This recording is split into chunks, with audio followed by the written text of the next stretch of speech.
ada ilmu tapi diamalkan. Itu sebenarnya konsep ilmu. Bukannya banyak ilmu, bukannya banyak hafal Al-Quran, tapi kita bagaimana dengan ilmu itu, nah kita amalkan ya.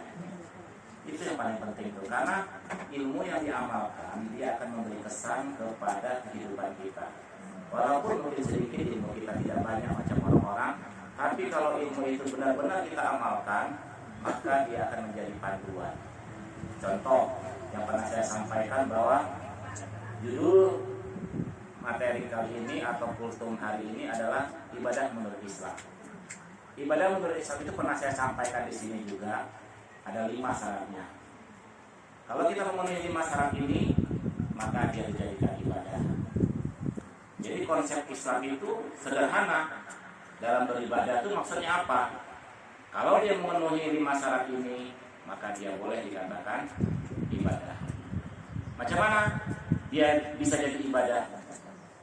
Kalau kita memenuhi 5 syarat tadi. Ini yang pernah saya amalkan. Sebenarnya saya dapat ini setelah sadar ini. Saya bukan dari SD, tapi saya dapat itu setelah saya SMA. Jadi bukan saya dari SD sudah tahu ilmu, tapi saya baru dapat itu sudah setelah SMA bahwa konsep ibadah itu ada 5 syaratnya. Dan ini benar-benar saya amalkan sampai sekarang. Jadi kalau kita ingat 5 syarat Pancasila, pasti kita hafal ya. Begitu juga dengan 5 syarat ibadah sepatutnya juga kita hafal, karena ini sudah menjadi hidup mati kita, menjadi panduan kita, menjadi keselamatan kita, baik di dunia dan di akhirat lebih lagi. Oke, saya sebutkan. Yang pertama, konsep dalam Islam itu pertama, kalau kita melakukan sesuatu itu, dia niatnya mesti karena Allah. Tidak boleh niat karena yang lain. Karena itu tidak ibarat kalau misalnya air dijatuhkan setitik najis, maka air itu akan menjadi najis, tidak boleh dicampur-campuri dengan yang lain. Makanya itu dikatakan niat itu murni karena Allah atau ikhlas. Tahu kan ikhlas artinya tidak boleh ada yang lain. Macam mana kalau misalnya air dicampur-campur dengan minyak, dicampur-campur dengan yang lain ya, itu namanya ibaratnya itu sudah tidak ikhlas.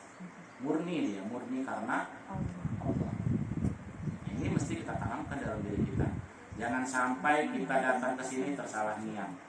Jangan sampai.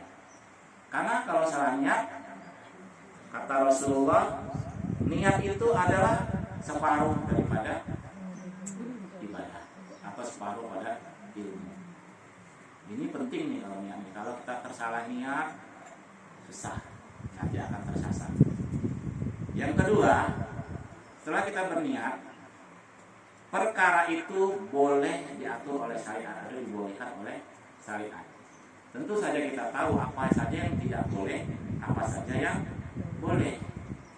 Kita lebih paham mana yang tidak boleh, mana yang boleh. Saya ingatkan kembali, dalam Islam itu ada berapa hukum? Ada 5. Pertama, wajib. Kedua, sunnah. Ketiga, haram. Keempat, makruh. 5, boleh. Ini kita tidak boleh lepas daripada itu. Contoh kita sholat, wajib.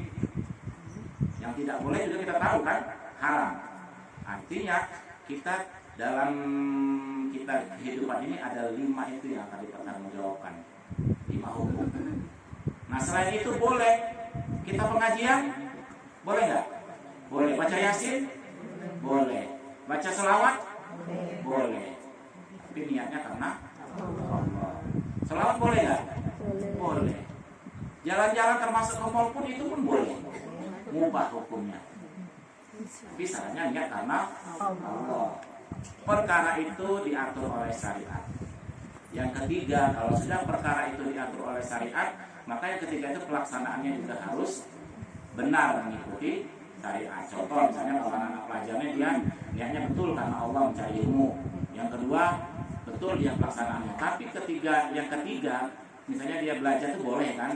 Yang ketiga itu pelaksanaannya, terjadilah di situ dia maksiat, bertawuran, mungkin kan menghina orang, memuji orang. Nah itu sudah tidak memenuhi syarat ibadah. Paham kan Bapak Ibu? Ada Bapak sedikit ibu ya. Biasa saya tuh guru penggerak ya, jadi suka ngajarin bapak-bapak sama ibu-ibu guru-gurunya. Jadi saya selalu ada bapak-bapak, ada ibu-ibu. Jadi saya pasangkan tuh. Nah, disitulah bahwa yang ketiga tadi bahwa pelaksanaannya mengikuti syariat. Yang keempat apa yang keempat? Ada yang tahu? Pernah kan saya sampaikan? Sudah lupa ya, udah lama ya.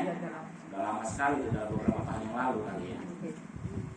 Setelah kita pelaksanaannya mesti benar, maka kita tidak boleh meninggalkan ibadah yang wajib. Kenapa sekarang? Dulu zaman dulu orang bertudung-tudung ini sedikit, tapi sudah tahu kalau bertudung-tudung itu wajib. Sekarang sudah banyak. Teringat sekali saya zaman dulu, di zaman saya sekolah dulu, untuk memperjuangkan jilbab itu harus berhenti dulu pada kursus. Sekarang macam tidak ada, tiba-tiba ada. Macam sudah bunganya itu sudah di mana-mana gitu kan, sudah tidak asing lagi. Di sekolah pun begitu juga. Kalau dulu tuh semua rata-rata 1-2 yang pakai jilbab tuh, lainnya tidak berjilbab semua. Nah itu artinya mereka sudah paham bahwa ibadah itu dipasangkan dengan kewajiban, termasuk kita kalau yang muslimah yang jilbab itu wajib. Termasuk juga yang wajib-wajib itu adalah apa? Yang wajib itu sholat, puasa, zakat, puasa. Iya. Yang pertama apa? Syahadat. Iya, kalimat syahadat. 2, salat, tiga, zakat, puasa, haji bagi yang mampu. terakhir naik haji bagi yang mampu. Nah ini tidak boleh ibadah itu tuh bukan satu rutinitas, dia itu memang ada pembaharuan. Jadi kalau orang